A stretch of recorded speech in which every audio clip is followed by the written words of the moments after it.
Welcome back to Real Estate Phil-osophy with your host, Phil Greiner. Hello and welcome to Real Estate Philosophy. My name is Phil Greiner. I am a local entrepreneur, house flipper, and landlord here in the Western New York area. Today's guest, we have Brian Traky. I have known Brian for 20 plus years. He is currently duly licensed as a real estate agent with Keller Williams, as well as a mortgage loan officer with Nickel City Funding. Brian, thanks for coming on. Absolutely. We've got a long history together. I'm excited to talk about it a little bit. So I guess let's get into that. I started with Blue Checks in 2006, so it's pretty crazy that approaching 20 years in the industry, and you started before me. So yeah, 20 years. I was trying to figure out the years because I'm bad with like the total years and everything. So I'll still never forget the first day you came around. We were doing the property preservation and we needed the young guys to clean the houses and come, and you changed the spark plug on a lawnmower and it blew everyone's mind, and you started, and you never kind of left the industry, and we're kind of with us ever since.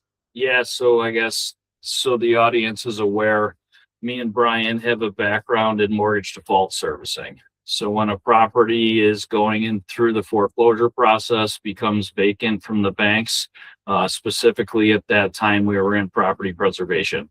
So at the end of the day, we operated as boots on the ground for the lender, the mortgage servicer at that point in time, and we handled the day-to-day issues. Anything from lock changes to grass cuts to evictions to complete roof replacements. It really depended on the situation. I would say property preservation got us our start in real estate, got us our foot in the door.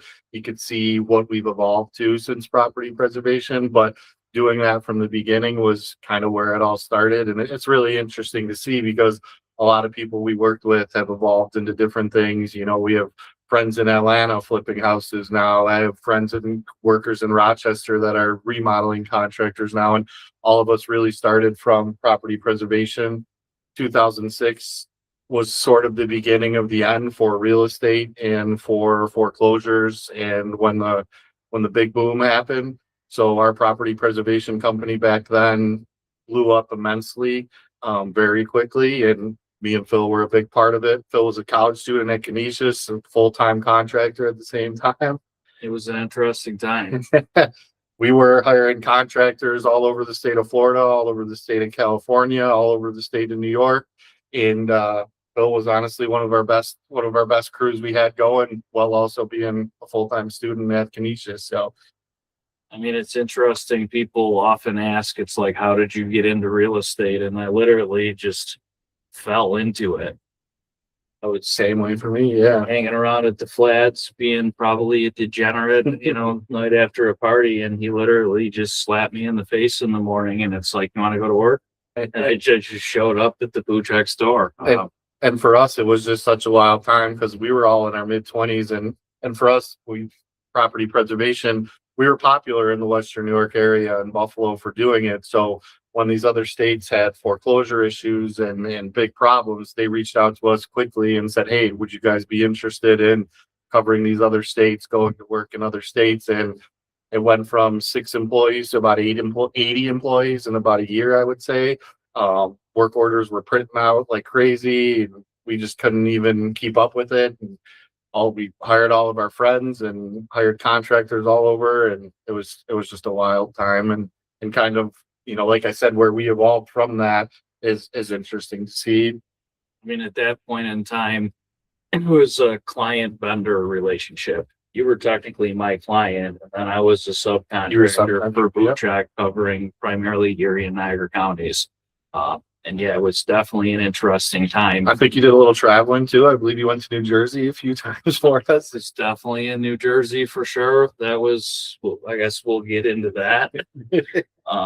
But yeah, it was an interesting time, and it went on for me for over a decade. Yeah, I always say to people, I don't know anybody that could possibly have been in more Western New York houses than me and Phil, like just the distressed homes, and then, evolving to real estate and things like, there's not many people that have seen Goat Street and have seen Spalding Lake at the same time. You know what I mean? There's not a lot of people that have that.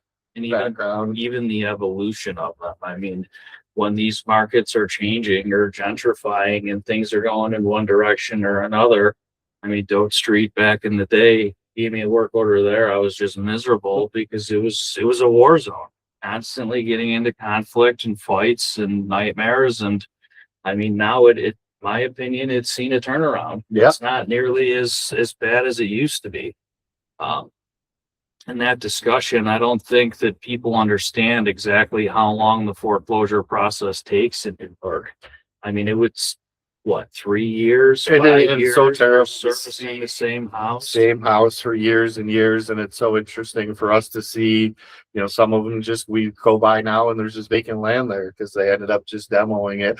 To see how the banks would handle properties back then was, for them, it was numbers on a spreadsheet, where we're sitting here with 100-year-old houses in the city of Buffalo that have no power and have sump pumps and, have mold growing and roofs leaking, and to see where the banks kind of just sit there with the property. I mean, I know they struggled to get clean title in New York, and that's the big problem for them, but it is interesting and wild to see how long they let them sit there sometimes. So yeah, when it comes down to the timeline again, I mean, at the end of the day, nobody's really working for a bank at that point in time. Although that bank wrote the loan initially, these mortgages change hands so many times in the secondary market, where it wasn't uncommon for us to be issued an initial secure work order or a lock change, go lock up the property, give us a report on it 3 or 4 times, because it would just transfer from one servicer to the next servicer to the next servicer. And there was just no communication. It's like, why are we here doing all this again? All this has been reported 19 times, and it's the securitization market that's really what's doing that. It's these pools are getting sold and sold and sold, and they sit for so long due to the New York State judicial process. And I mean, hell, I think we were doing like 3,000 houses annually at one point in time. And that didn't account for biweekly grass cuts or lock changes, window boards, break-ins. It's an interesting racket. I don't know how many times we pumped the basement for the bank, well, I keep saying the bank, we're working for servicing companies, but we pump the basement for the bank. We tell them, hey, you got to get the power turned on. You got to get the sump pump going. They pay us $500 to pump the basement out. We'll go back there 3 weeks later. The power's not on. They pay us again to do it. And, tarping roofs in Buffalo. I mean, tarping roofs in Buffalo, isn't going to last more than whatever, a couple windy rainstorms and stuff like that. So it wasn't definitely an interesting time in the industry, and it was sort of sad what kind of happened to it as well. And we got into it as boot checks. We were able to be a third party that could hire a contractor and pay them a decent wage to do the work. And in that industry, the pricing just dropped and dropped and dropped. So we started to have a hard to find good labor to do the work when you can't compensate them fairly. And that's what really happened to that industry, in my opinion. Yeah. So, I mean, 2 points to make there. For those of you that are considering getting involved in that line of business, it's my opinion at this point in time that working for a mortgage servicer is like having the worst ex-wife ever. Now, I should probably preface this and state that I've never been married, but nothing is fast enough. Everything is always your fault. The financial gain involved into it. And I mean, to couple this, when I got into the foreclosure brokerage or sales side of the things, I got 26 offers on a house, 25 agents that hate me, a broker that hates me because the Department of Veterans Affairs doesn't want to reimburse a water bill, property preservation company screaming at me because the basement's flooded again. It was miserable towards the end of it. I mean, it was definitely an education and a half. I wouldn't be here, or we wouldn't be having this conversation without that. I mean, at the end of the day, we were working for the largest landlords in the world, the banks and the government. So the volume was there and just the exposure. Yeah, I think you put it great. Like, I mean, we wouldn't be here today. There's, I don't know, 10, 20, 30 people that I don't think would be doing what they do today if it wasn't for the history. But man, I am glad to not be doing that work anymore. I will tell you that. It was brutal.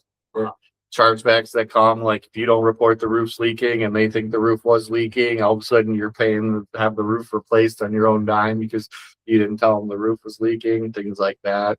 I mean, we're showing our age here, but how when we started the foreclosure side of housing, at the end of the day, like the Tom was just coming out. So we're literally I'll really age myself. When I started property preservation, we took Polaroid pictures of the property, I'll put them into our office, fax them to the bank so that they could see the picture of the house and send them in. And that's how we used to report it to the bank, was Polaroid pictures. It was crazy, using map books. I don't know if young kids will ever know what a map book is, but they are. turning those pages to find out what road you're turning down it's crazy to see what we have now at our disposal. The second point I wanted to make about where the industry went is it ended up evolving into the single family rental market. So all of that capital, once the foreclosures dried up, turned into your institutional investors, your Invitation Homes, your BlackRocks, your America's Home for Rent. And they utilized the same vendor network that property preservation and the asset managers were utilizing, the default servicing side of things. And a lot of these guys transitioned into becoming rental managers and flippers on behalf of these institutions. And we don't have a lot of that here in Western New York. At the end of the day, the REITs don't really appreciate the Rust Belts. Their buy box doesn't include homes that were built in the 1920s. They're looking for newer construction. And we just have an older housing stock here, so we don't have a lot of that influence. But I mean, that is massive now. Pretty sure that there was just some legislation passed in Congress regulating it. I believe it stated there was 350 homes maximum was the available from a single family perspective that was available to be held by an institution. It is a scary thing to think of, some of these large companies like that have so many properties, and it's almost in a way that they want everyone to rent. Like, these big companies don't want us to have home ownership. They don't want you to have your own house. They want you to be paying rent so that they can pay their bills. And it's getting, I think it's eventually can be a scary thing and turn into. So if somebody was trying to purchase a primary residence or just a homeowner sale at the moment, from your experience from the foreclosure days to the agent days to now the mortgage loan officer days, what is some of the best advice or products available that they should be looking? So the best advice I will give any young person from personal experience is your credit. And your credit is so important. And I will never forget, well, obviously never forget, but I was 19 years old walking through ECC South, and the guy said, "Here, you can have a $2,000 credit card." And, I didn't have a job at the time. So I'm like, all right, I'll take it. Maxed that thing out, didn't pay it. And my credit from when I was 19 until about 35 was shot. I bought my first home when I was 38 years old because of that. And I had to work so hard to improve that credit that I will always tell young people, the first thing you want to do is get a credit. As silly as it sounds, is get a credit card. I don't want you to have a balance on that, but I want you to have it. You want to show lenders that you're going to make payments, that you're going to be an on-time payment, someone that's going to make your payments on time. So I always would tell young people the credit's the first thing that you want to work on. I mean, obviously you need some money, you got to save, but if you don't have the credit scores, you can have $1 million. I mean, you could buy a house for cash, but if you don't have the credit scores, you could have a 50% down payment and still not be able to. You could have a great job and great income, but if we don't have, over 600 credit scores, you're not going to get approved. Or if you do get approved, you're going to get slapped with a crazy high interest rate, crazy high PMI, things like that. So credit is definitely the first thing I would talk to about every young person. I still don't understand why in high school we take these crazy math classes that we never use, but no one will ever teach you about credit. No one will ever teach you in high school about credit, interest rates, mortgages, credit scores. Like, that still blows my mind today that we don't do that. A checkbook. Or I mean, that's kind of, gone by the wayside with, but yeah, balancing a checkbook is something we did, or we're taught in home ec, but I mean, I don't think they do that enough or at all really anymore. Yep. So yeah, I mean, you're absolutely right with the utilization of a credit card. I didn't know this, but one of the things that factors into your credit score is the length of the history. So even if the line is available and it's unused, it's still something that helps you and moves in the right direction. I jammed myself up with credit card debt as well. First house I decided to flip took way too long and the balances sat there and there was some Mary Jerry Springer shit shows in the background for sure. Um, but through this process, one of the resources that I found was Lexington Law.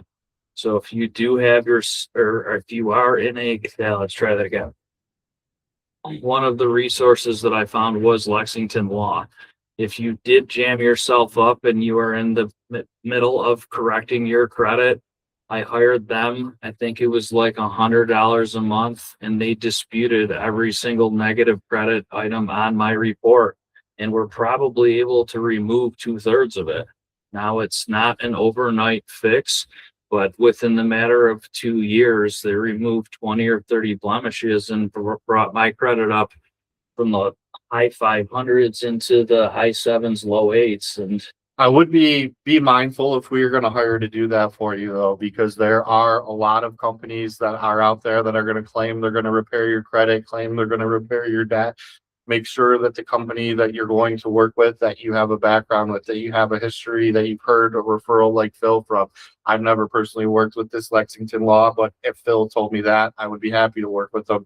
At Nickel City Funding, we're partnered up with a company called U-Ball that is out of Colorado, and we found them as pretty much sounds like they're doing the same thing for Phil, but they have turned around at least a dozen customers for Nickel City Funding where they put them in a program. You know, they do the disputes, they get the credit up, and they send it back to us and say, hey, here's Joe Smith. He's got a score from a 460 to a 700, good to go. But those are two companies that I would vouch for, and there is hundreds out there that I just took an application from a gentleman the other day who said he's been working with this credit repair company for over 3 years. His credit score is still a 500s. He still has collections everywhere. He still has late payments. Well, they told me not to pay this bill. They told me not to pay that. If you're with them for 3 years and you're not seeing improvement, there's something obviously wrong with that situation. You know, obviously you want to be mindful of signing contracts with places like that, things like that. I know my U-Ball company we work with won't make you sign a long-term contract with them. If you don't like it, you'd be able to stop right away. I'm not sure how Phil's company works with that, but just be mindful of who you are going to use to do that. It's always good to call a professional mortgage broker like myself to talk about it first. It never hurts to call us ahead of time. Like so many people, well, I didn't call you because my credit was bad. Well, we're professionals for a reason. Now we're here to, you know, the sooner you call us, the more things we can help you, the more advice we can give you. If you just try to do it on your own, you might make a terrible decision. You know, I had a friend who paid off all of his debts and then closed every account and then came to me and wanted to get approved for a mortgage. Well, he did the right things paying down his debt. If he would have kept those accounts open, he would have been fine. He didn't realize closing them meant he had no more existing credit anymore. So he thought he did the great thing. He got himself out of 20, 30 grand in debt, but now I can't get him a mortgage because now he has no open trade line. So just the bottom line, I guess, is call us. We'll help you, you know, get to that point, or we'll guide you in the right direction, you know, ahead of time. You know, don't call us the day before you want to put a bid in on a property. Call us, you know, a year ahead of time so that we can, you know, tell you, hey, you know, your scores are here. Let's get them there. I mean, it's about planning for the future. My particular circumstance specifically, like I mentioned, it took 2 years for me to get my credit repaired. Now, in this circumstance, I own my primary residence outright, and nobody would even give me a HELOC under a line of credit. It's like, come on, people, I've got a $300,000 asset sitting here, and you only even give me a line for 50 grand. And I mean, it's crippling from a business growth perspective when don't have your ducks in a row and you can't apply leverage. Same situation when it comes down to buying a single family or something you're moving into. So if it's not something you want to do today, but if it's something you want to do in the future, I'd encourage people to make the first steps, reach out and start the repair process. Everything's fixable.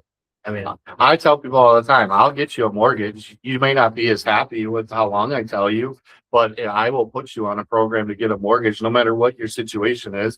A lot of big banks and, a lot of the larger companies might just tell you you're denied and send you on your way. But a local mortgage broker like myself, like, I want to put you on a plan. I want to do a mortgage for you in 2 years, 3 years, whatever the case may be. But I want to get you prepared for that, ahead of time. So I guess when is the time? I'll start by adding the argument in now. I mean, at the end of the day, even locally in Buffalo, values just keep going up, up and up, and people get their head wrapped around, well, I need a 3% interest rate before I'm going to buy, but they don't realize that even the savings on the interest rate is kicking them in the butt because the values are going up and they're going to be paying more.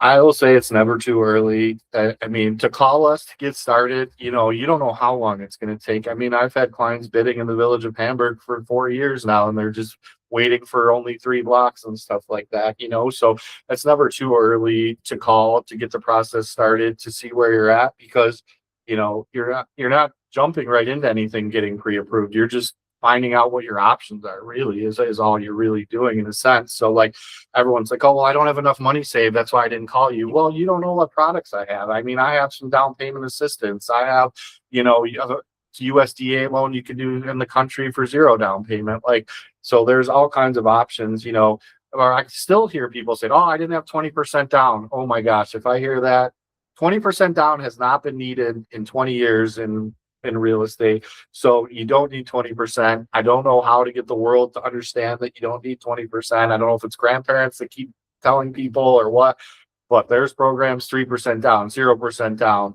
There's seller concessions that can allow you to help with your closing costs. There's new programs happening all the time too. Like, every day as a mortgage broker, I'm working with 11, 12 different lenders. They're giving us new products and new promotions all the time. A couple months ago, we were able to do your appraisal for free. Right now, they're just ended yesterday. There was a 1.0 buy down where you could get 1% down on your interest rate for the first year. That was completely free with one of our lenders. So, that you just don't know what we have, and our stuff is always changing and evolving too. So, I guess the long answer to that is it's never too early to call us. It's never too early to apply. You're not obligated to anything. You're not paying anything. You're only giving yourself knowledge. So you made a point there about being a broker. So maybe that's a good point to pause and talk about this, but what is the difference between a mortgage broker and a mortgage banker?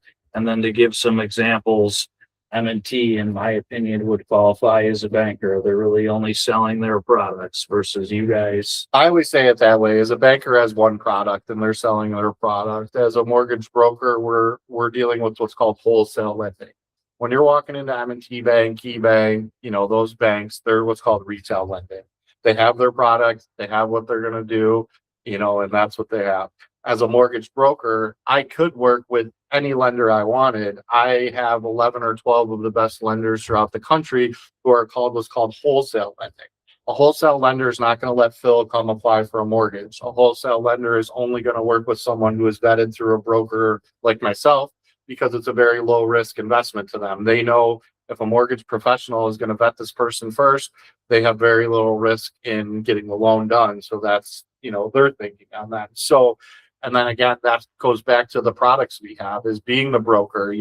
If bank A doesn't want, lender A doesn't want to do your loan, lender B might, lender C might, and we're going to call all the way down the line until we can find someone that can work with you. Not that we can get everything approved or do everything, but we have so many different options that retail lending doesn't have available for them, for people. And that's, the big difference between a broker and a banker. So, I mean, it really sounds like you can tailor something to fit the individual. Oh, yeah. I mean, at the end of the day, you just have more options. More options. That's what I always say, like, Google mortgage broker, and it'll say that save you money.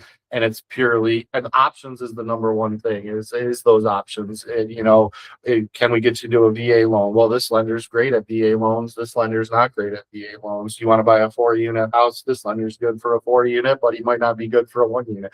And that's where we come into play and are here to help you. Again, I mean, just to reiterate this point, but I strongly encourage people to buy now and not later. If there's one thing I could kick myself in the butt for, was not buying even a primary residence until in my late 20s. I mean, if we would have been buying stuff in 2006, 2007, when the foreclosure crisis was going on, we'd both probably be retired. Absolutely. And seeing the amount of equity some of our friends have that bought houses back then is just insane too. You know, they bought a house for 140,000, paid it off the last 10 years, and now it's worth 300 grand, and they only got 60 grand left on their loan is just wild to see. And going back to the point of buying now and stuff, I always tell people, like, if you can afford the rate, the monthly payment, and what I'm telling you now, why would you want to wait for the rates to drop, and then you're going to have 10,000 more competitors, people that weren't qualified, that couldn't buy that house, now they can. So now you're competing with all those people. Buy the house now, I'll refinance you when the rates drop. I mean, you're competing against less people at this point. If they do a crazy rate drop, I guarantee you that instead of 10 of these offers coming in on these houses, it's going to be back up to 30 and 40 offers. I guarantee you it's going to be like that, just for the pure inventory. I mean, there's a lack of inventory, and then the amount of buyers we're going to be able to approve, when the rates drop. So you want to get it now. As long as your family is comfortable, you can make that payment. You want to get it now. And who knows what happens in the world? What if rates never do drop? What if rates go the other way? I mean, no one really knows. If another, God forbid, another COVID happens, or another something in this world, it's so hard to predict. So if you can get in now and get a locked interest rate that you're going to be in for your family, then there's no better time than now. I mean, it's a long answer, but. No, I get it. I mean, it's uncertain. If anybody tells you it's going to go one direction or another, my general response to that is BS. I mean, you don't know. I mean, we just had a changing of a guard at the Fed, so there's a new sheriff in town. You would like to think that housing is on the administration's agenda and making that affordable, and time will tell. Hate Trump or love Trump, I mean, we're going to find out, but you can't bank on the rates going down. And I mean, even at the end of the day, correct me if I'm wrong, but consumer mortgages are in the mid sixes at the moment, around there. I mean, it's still not, if you look over the past 40 or 50 years, those are not the highest rates that have ever been seen. I mean, it's still affordable. Yeah, absolutely. And I've been a licensed loan officer. This will be going on starting of my 6th year, 5 full years as a loan officer. When I first started doing this was right before the pandemic hit. And my bosses and the owners of Nickel City have been doing this for 20, 30 years. And they said they used to be able to predict. Before COVID happened, you knew almost a month in advance, hey, rates are going to go up, rates are going to drop. You used to be able to really kind of predict it and kind of see what was going to happen. Ever since COVID happened, there is no way they will tell you that, like, we will offer you a rate for a refinance, and sometimes a week later that is completely gone. That interest rate is no longer available. And it could be a news story. When this Iran thing happened, all of a sudden, like 3 months ago, they said it was the lowest rates in 2 years. And then we bombed Iran or whatever. I'm not political, whatever happened in Iran, rates skyrocketed every day. So we sent all these emails out to people that they could refinance. Well, if they waited more than 2 or 3 days, the refinance was gone. So really it's up and down, and people a lot smarter than me aren't able to predict it. So you don't know where it's going to go. I mean, the 5 and 10-year treasuries are some leading indicators, but even those, when you get into a global event such as a war or whatever else, I mean, there's still volatility in those markets, and it's hard to make projections. Yes, the 10-year treasury is typically what we'll follow. If that's going down, typically rates are going to go down, and if it goes up the other way. But also a lot of these lenders have prefabricated those, and like if they think rates are going to go down, they're lowering their rates ahead of time, and then they find out, oh wait, they're not going down, and then it shoots back up. And if you look at the graph, it is just like up and down so much. And just so you know too, I guess this is a good teaching point too, is interest rates, are what they are. You pay for your interest rate. So when you come to a place like Nickel City, we're going to tell you what that par interest rate is going to be. That's not going to cost you any money, but that's not going to get you any credit either. So, different places have different starting interest rates, but at Nickel City, what we're going to do is we're going to go to all of our lenders, find out what the par interest rate is. Yesterday, it was 6.375 for someone. Well, if they wanted to take a 5.99 interest rate, it cost them about $3,500. The monthly payment didn't really equate to them their savings, so they took the 6.375 and took that. On the other end, if you don't have enough money to close on your loan, you can take a higher interest rate. If 6.375 is that par interest rate, if you take 6.75, the lender may be giving you $5,000 in credit to help you with closing. So interest rates, people ask, where are interest rates at? Interest rates are different for everybody too. They're going off your credit score. How much are you putting down? You know, what program are you in? Are you in FHA? Are you in conventional? Things like that are all factoring into what your interest rate is. What's your income? What are the property taxes? Yeah, absolutely. All those things are all factoring in. And it's, oh, well, my friend got this yesterday. Well, you don't know all the details of your friend. You don't know what their credit score was, how much they put down, or, you know, things like that. So, you know, that's constantly can be different for everybody. I was listening I was in an collective genius meeting. No, it was Investor Fuel. So I was in an Investor Fuel meeting yesterday, and Jason Hartman was the speaker, and he gives some macro viewpoints on the real estate market and where he thinks he's going. He made a very interesting point about interest rates. Okay, your interest rate at the moment is 6.75% or whatever you said it is. Well, then you have to look at inflation. Well, if inflation's moving at 4% and you're paying 6.5% on your mortgage, is it really interest cost, or that asset that you invested in is also seeing that appreciation? So, I mean, the math is the math. It's not like the interest portion of your mortgage payment is going to change.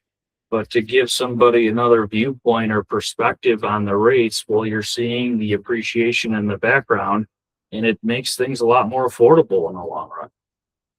I also look at it, this is kind of a sort of a different topic, but sort of on the pace too, is we always are looking at people where they're like, well, we want a lower interest rate, you know, we want to put more money down on this property. Well, if I'm giving you 6.375 and I'm checking your credit and you have 3 credit cards that are $10,000 balance on, I don't think those credit cards are at 6.5% interest rate. So you want to think about it as your monthly household payments. So if you could pay off those 3 credit cards and just have a bigger mortgage at 6.5%, but now you don't have your 15% credit card packing you interest on like crazy, your monthly payment for your family is going to be easier and better to deal with.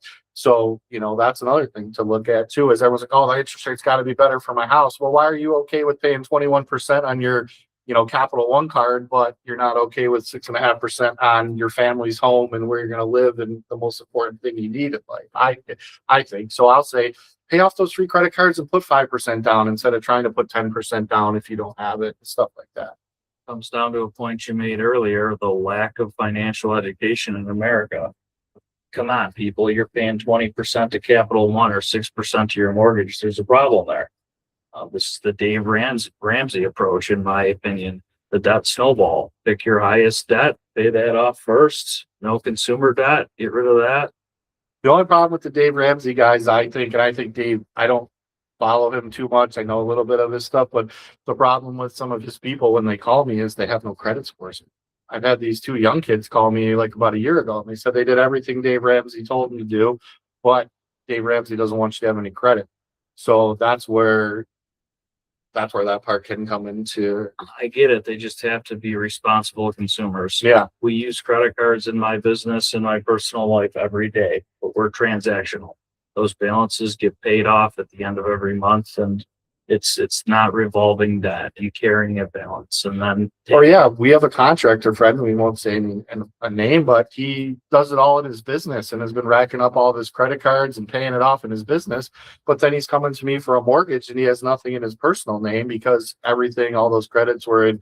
I mean, I don't know the benefits of the business per se, but if he would have just thrown one of those cards on his personal name and been paying it, you know, he would have been building his scores up, you know, at the same time too. So that can be a tricky thing. That's real. I lived it. Yeah. At the end of the day, the majority of our cards are all corporate. I am a workaholic. I don't do much. So, I mean, even my social spending is generally a meeting and grabbing a drink and etc. So my personal credit, I think I have 1 personal credit card. In fact, when I tried to refinance my house on Culver, I ran into this issue as well.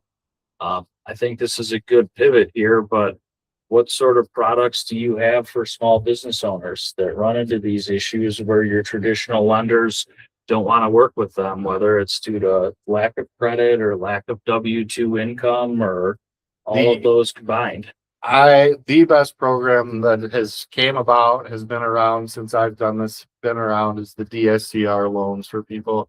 Debt service coverage ratio is a DSCR loan made for investors for, it cannot be used for a primary residence. You do have to own your primary residence because they don't want these to be used for a primary residence. However, you do not need to give us W-2s, a pay stub, a tax return whatsoever. The lenders want to see what the return is going to be on their rental for the area. So if the property is already leased, then we can give them the lease and show them how much money the property is making. And then that's the income they use for the property. That, we still have to have an appraisal done and the value has to be there. But essentially what you want is the best rate you can get, the best product you can get is if the rent you're bringing in is more than what the principal interest tax payment is. They call that the pity.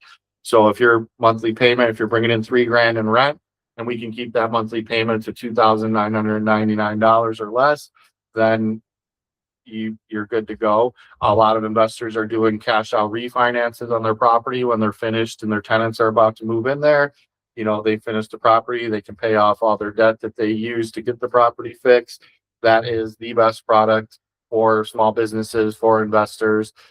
We do have, for self-employed people, some other things. We have bank statement programs where all you do is submit your bank statements for the last 24 months. We send it to underwriting and they literally will say this person makes $10,000 a month now. And that won't involve any tax returns. You still have to, and going back to credit too, all of these programs require 680 or above credit scores too. So it goes back to, needing that credit and being important. You don't need tax returns. You don't need income for these loans, but they're still checking to make sure you have credit. So the bank statement loans is something that somebody could utilize for a primary residence? Absolutely. Yeah. Bank statement loans. That is true. Yes.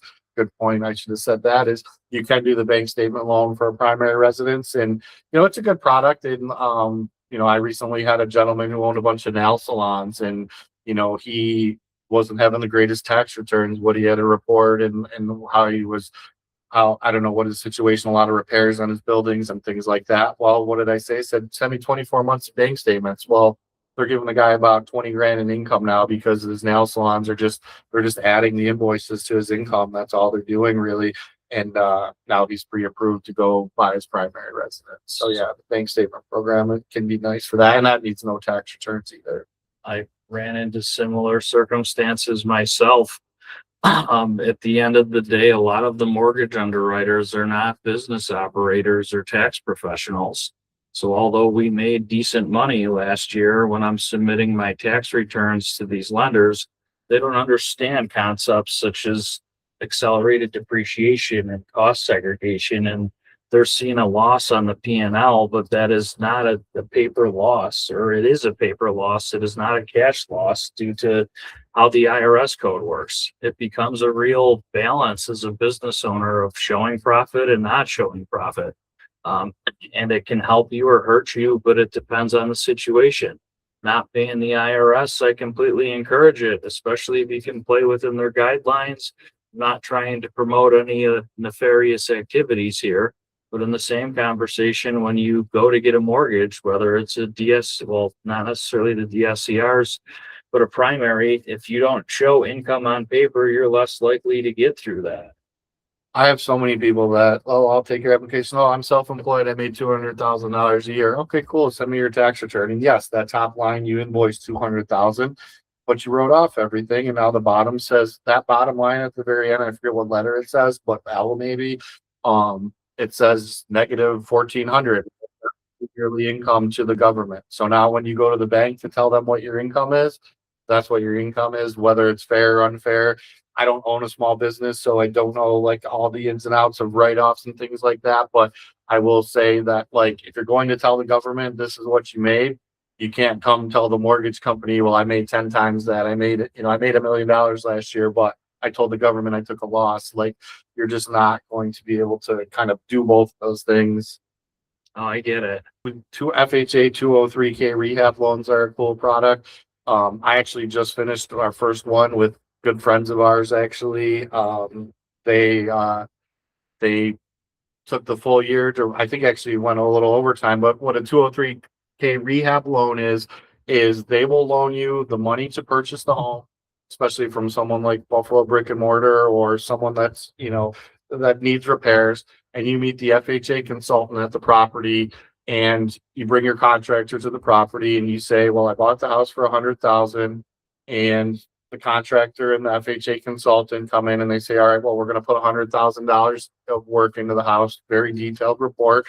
And then as long as at the end of the day, 200,000, the house will appraise for that at the end of the day, FHA is willing to do that loan. It is a difficult process. It is a time consuming process. You need an excellent contractor. If it wasn't for the Evangelos Contracting, I'll shout them out. I don't know if that's their official name. We would never have got a 203K rehab loan done. And they work directly with the FHA consultant named Frank Watson, who I will shout him out to anybody. If you want to do an FHA 203K, Frank Watson with American Home Pros is who you want to call right away and meet him at the house. If you don't meet with him and talk to him, then and he's the only one I've ever in Western New York. There might be tons that are good, but Frank Watson's the only one I've been able to complete a loan with, to go through the whole process. If you talk to my clients, they said they talked to him, they became friends with him. They became so close with during the process. But I guess in the long run, the 203K, you'll get the rehab funds, the purchase funds, and then you close the loan, get the house done, and then you only pay interest while you're fixing the house. Then when it's done, you start to pay the full mortgage payment on there. A great product for someone that wants to get their first home fixed, but you do need a good contractor. You do need to have a little bit extra money, just because you are going to probably want to, shell out a few things that, cost for some supplies and things. But none of our renovation budgets are ever what they should be. And last year, I think we flipped 55 homes. So for a homeowner that doesn't have any experience in the construction process or recognizing the unforeseens, there's definitely going to be variances. And unfortunately, just being realistic, they're going to have to come out of your pocket. So make sure when you're using a product like that, that you build yourself a buffer for a contingency, or things can get real ugly real fast. So what have you been seeing on the residential sale side? As I mentioned, you're dual license, both writing mortgages as well as a real estate agent. Have you seen buyer activity pick up from an agent showing side of things? What about from a mortgage processing side of things? Where do you see the market? So I have had my real estate license. This is now going to be my 13th year of my real estate license, which is crazy to think. But I don't spend a ton of time in the real estate world, as I do focus my full-time job as a mortgage loan officer. But I will say that, the market cooled down and has cooled down as far as the amount of offers that you're getting. But there is still areas that people want to live that are still getting crazy offers. I just saw a kid online that said he put 100K over list price in Tonawanda and didn't get it. You're definitely still seeing the offers, but it's all based on the real estate and the professional and what they do. Just because a house is listed doesn't mean it's going over $10,000, $50,000 over list. If it's not a real estate professional that's putting the proper price on the house, it may sit there. It's still a little bit, and it may, take a little bit of time to sell. It's not like everyone just assumes, well, if the house is 200 grand, I got to pay 250 for it. Well, that's not always the case. It's just because a realtor put 200,000 on it doesn't mean that it's going to go for 250. It's all about pricing appropriately. We deal with it on our own properties as well. At the end of the day, you never really know what it's worth. And I don't care if you've been in this business for 50 years, 60 years, and have sold 1 million homes. You have a general consensus of what's going on, but you need to factor things in like the market. Are we going to have 300 people here and 30 offers, or is this a slower moving market? What are the days on market here versus Tonawanda versus Niagara Falls? Some realtors love to just price it super low because they love to post on Facebook. I had 80 showings at the house and it went for 100 grand over. Well, you didn't list the property at the proper price if you got 100 grand over the list price, in my opinion. You did a disservice to about 30 agents that showed the house to a client who thought they were going to get it, thought they were in the game, thought they were going to have a chance at it. And, all those realtors, all those clients, all those mortgage people all spend time getting it prepared. And, you finished in 24th place because a realtor wanted to say that they got 50 offers on a home instead of actually pricing it where they probably should have. That's what I see sometimes, and it can be frustrating. No, I get it. And we try to price appropriately because from the seller's perspective, the more people you drag through there, you never know. But it doesn't always work that way. We've underpriced, in my opinion, and expected a zoo, and it didn't turn out to our favor. I'm Park Edge in Tonawanda. This was just this winter, but it was the middle of January. It's negative 14 degrees out with the wind chill. I guess statistically speaking, the market tends to slow down around the winter. Less than 1,000 square foot. I mean, there were multiple factors moving in on it. Sometimes that doesn't always work because then you have no room to cut if you were already at your bottom line price. So it's all comes down to knowledge and experience and being active in that market and understanding what's going to be to your benefit, whether a buyer or seller, and how to play your cards.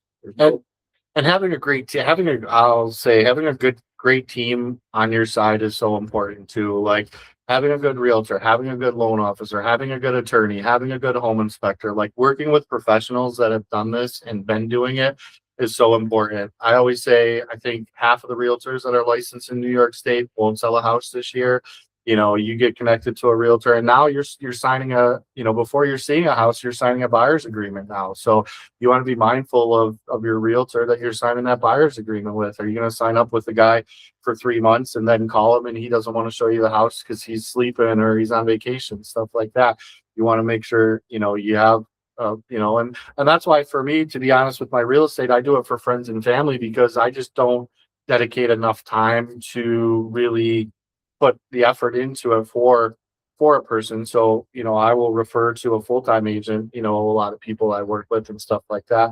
So in the property preservation or foreclosures, I've had multiple crazy experiences, and I'm sure you have as well. One that specifically comes to mind was probably 2006, maybe start of 2007. I'm 100% sure I didn't even have a driver's license at this point in time. It was a safeguard order and it was an eviction. And unfortunately, it was a member of the military. It was a VA loan. But we proceed to meet the marshal there, do the lock change, and start back in the truck doing our thing. And this guy is literally on one of those hover around scooters, like powered wheelchairs, driving up and down Davie Avenue in Lovejoy. And he's going to the corner store and picking up a 40 ounce of natural ice or whatever. And by the time he got back to his house, pulling up and down on the hover around, he's throwing the empty bottles or empty 40 ounces at the moving van. And I'm just sitting there as like a 15 or 16-year-old kid, like, what am I doing? And this is my job. And I will say evictions are one of the saddest, but one of the craziest things to have to work with, I will say, in the industry. One of the saddest things ever. I'll never forget. I literally was in tears. We were doing the eviction and the people were so nice. We were helping them get the stuff out. And, sometimes people are nice when you do evictions and they know, and they're just going through tough times. So we try to help them and as best we could. We were actually moving this couple to an apartment, but they had so much stuff. It wasn't all going to fit the apartment. But the saddest thing was the school bus pulled down the road and the poor 2 kids got off of their school bus and got dropped off. That was the saddest thing I've ever seen at an eviction or something like that. But one of the craziest eviction stories I'll ever have was this was a landlord. So Niagara Falls posted on the front door that an eviction was taking place in 24 hours, but the landlord ripped the sign down off of the door. So the downstairs tenant had no idea. So we show up at her house and she's been paying rent every month and has no idea what's going to happen. And we're there to evict the people that are in the house because her landlord wasn't paying the mortgage. And that was really sad because she just literally had nowhere. We were taking all her stuff out. We had no option, no choice. And she had no idea what's going to happen. So that was terrible. Not to mention, well, she was a little happy as we went to the upstairs apartment, which was vacant. And the same house had about, I would say, this is one of the craziest things I've ever seen, 2.5 to 3 feet of dirty diapers just everywhere in the whole entire house. So she came up and saw it, and she was living below this upstairs neighbor who was just literally degenerate, diapers, garbage, pure hoarder house. We've been in tons of those type of things, but to do an eviction on a house like that is kind of a surprise. So the evictions are definitely Oh yeah, the for sure. craziest part. I mean, you've had some recency with that, I believe. Yeah, I've had some doozy evictions. I can't stand them, but unfortunately it's part of the game. So in that conversation, when I was a foreclosure broker, pretty much every servicer or lender would offer cash for keys. If at that point in the process, there was still somebody living there, which is interesting because you just see the range of what these servicers are willing to offer.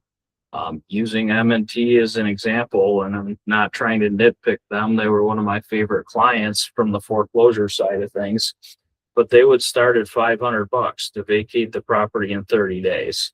I mean, let's just be realistic. $500 isn't getting anywhere. Now, let alone fast.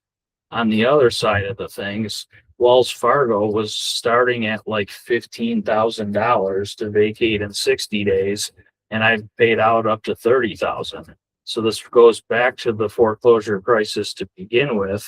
But apparently Wells Fargo was writing some real illegal and nasty loans back in the day. And I believe this was part of Dodd-Frank is, listen, you guys screwed this up. Now you're going to have to deal with it.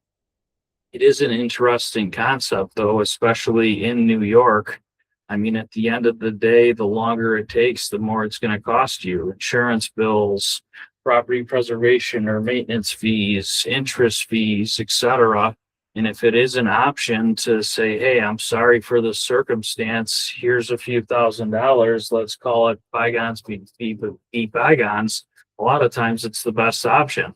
Yeah, and that's tricky too, because I feel like it's also a weird thing. I mean, you're paying someone for not paying in a sense. I mean, you're giving them $3,000 for not paying their mortgage, but you want to get this property back and you want to, get possession of it. So I've always thought cash for keys was just an odd thing, and it's just weird to kind of do. And yeah, New York State's definitely trickier to do things than some other states as well for that part. And then, going back to crazy things we've seen in property preservation, I mean, the evictions are one thing, but then like I will say, I'll never forget the first house I ever walked into where someone just left all the faucets running. Oh, yeah. And you walk in there in the middle of winter in Buffalo, and you literally looks like an igloo in the house. It literally froze while the water was still coming out of the faucet.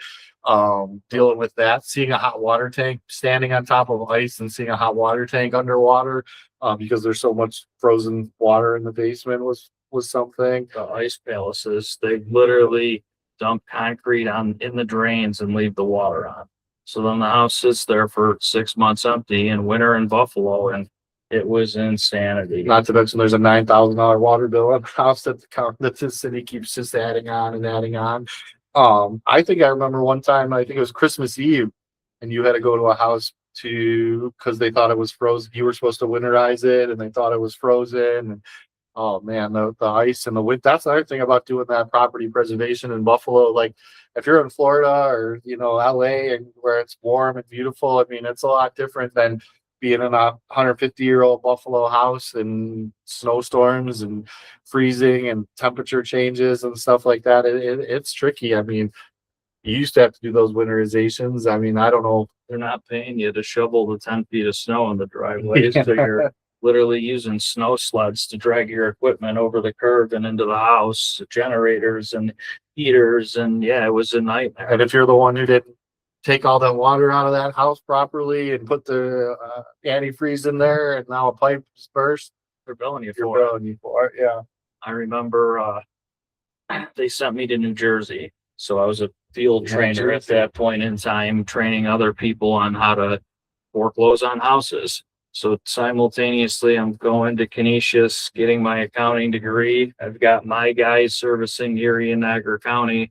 I thought it was a bright idea to go to New Jersey and be a field trainer and, help the company out.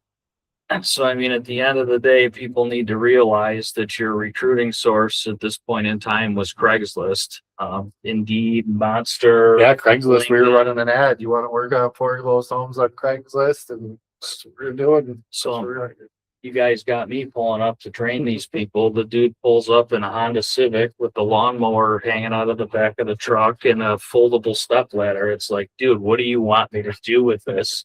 Not to mention he's 58 years old and has never turned on a laptop at all. A guy still cuts the grass in the corner of my street in his Honda Civic and takes it out for a bag and pulls his push mower out of there and takes his pictures. It was unbelievable.